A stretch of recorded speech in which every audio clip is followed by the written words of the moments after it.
place, sitting on the front row of the White House correspondence meeting.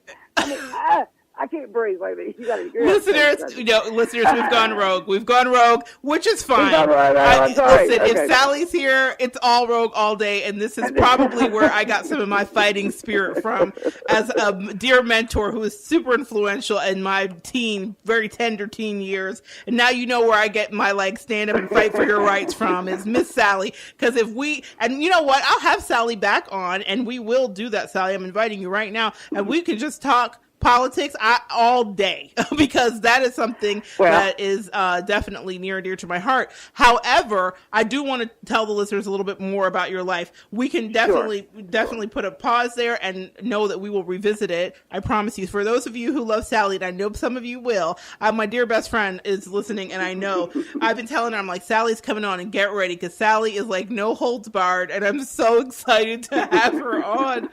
But I wanted to talk a little bit more about your life too, so that the next time they do, you are back to talk with me, that they already know you, and then we can just rip and run with the politics stuff. But I wanted to talk a little bit about relationships, because you taught me about that too, about a way that somebody should treat you, and about knowing when you really are with somebody that you care about and that you love. And I thought that was interesting that you could find that, especially in the climate that you did grow up in, where it was men were kind of the head of everything and your rights really didn't matter. How did you land into somebody that actually cared about Sally?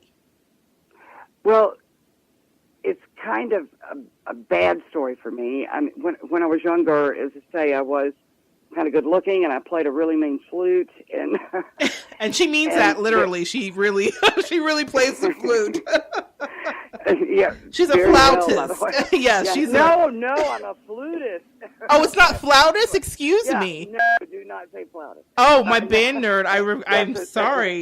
With some of us flutists. I repent. No. I repent. Oh yeah. Okay. Yeah. Anyway,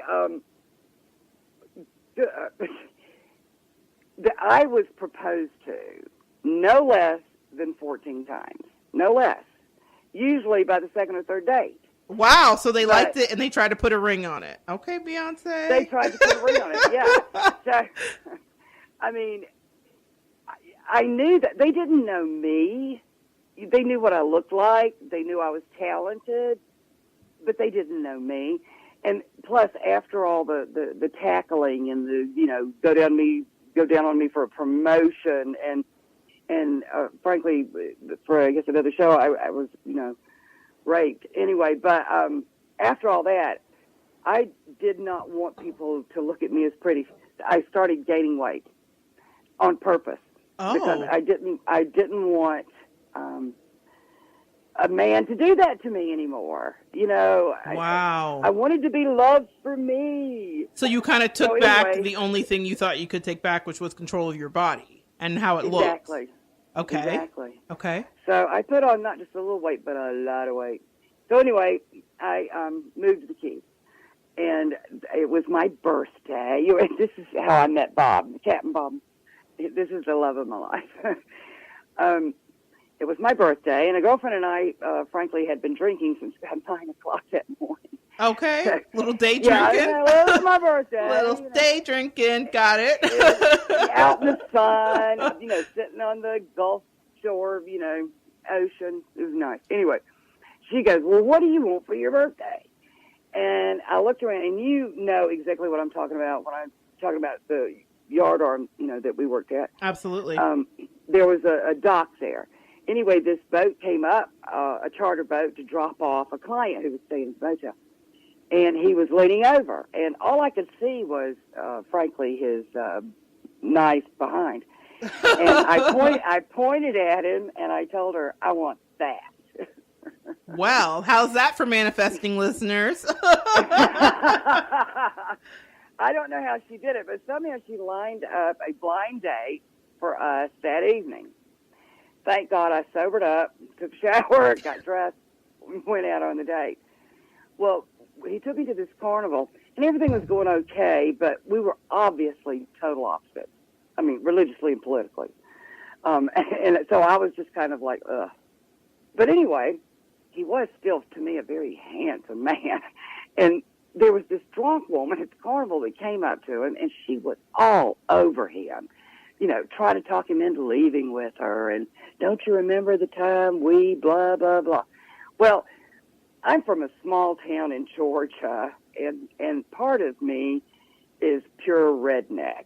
So I got in between the two of them, pushed her away, and announced that he was my date, for her to leave him alone, and a few other choice words I shouldn't say on the radio.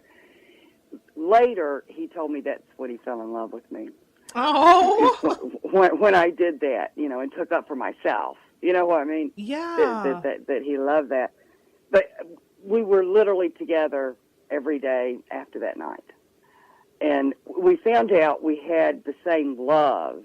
I mean, even though we disagreed politically and religiously, I had been scuba diving since the first time they hooked up a tank on me, it was via a water hose and a regulator, and threw me out in the lake at the country club to search for golf balls. I mean, I was forced to by my brothers and cousins. But anyway, I loved scuba, so the next 40 years, I was a scuba diver. And even though every date I ever had went out and got their license, they just were awful. Right. I mean, it was I took them once, each one once. And Bob could swim and scuba around me in circles. He was a master dive instructor, and I loved that. So we did a lot of scuba diving. He was a number one fisherman. He could dock a boat on a dime in a hurricane. So we had a lot of fun. We loved to travel. We didn't have much of a budget, but we went all over Italy. We went to Mexico a bunch of times, Bahamas. You know what I mean? I had fun until he passed away. And unfortunately, he did develop cancer in the 16th year we were together, and then he passed away. So that's that. But well, I say yes, I did find one. He loved me for me. He yes. loved me no matter what my size. I love that so much. I love it for so many reasons. I love it because I knew Captain Bob. I actually worked for Captain Bob because you sent me out there. Sally is a can-do kind of gal. She said, Monette, you want to make some extra money? There are some beautiful boats that you can clean. And, me being a hustler and a hard worker, I was like, sure, okay, but I don't know how to clean a boat, Sally. She's like, well, you clean other places. You know how to do it. Get out there and do it, girl. And I did. And so, but I knew Captain Bob in other ways, but you guys were great together, and the way that he looked at you, I will never forget it, and it made me idealize that, hey, someday maybe somebody will look at me that way. I really want to stop and just let the listeners soak that up, because sometimes no matter our gender, we can find ourselves in relationships that we know are or are not right for us. And I think it's so important to know what your baseline of expectation is from when you're dating. And from Sally's experience that she just shared, she learned that having a man that truly loved her for her, as she just said, and didn't objectify her was paramount to her lasting success. So if you're in a relationship or you're looking, ask yourself what your baseline is. How has your life informed the choice you may make in regards to a partner? A couple shows ago, we talked about one of Sally's favorite shows. We talked about creating from the contrast of an ex.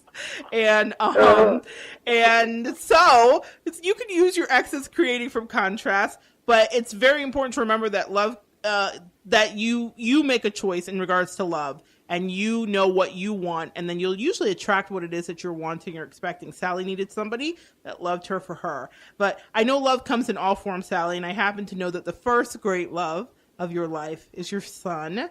And for those of us who are not mothers, can you describe what it feels like to love in that kind of unconditional way?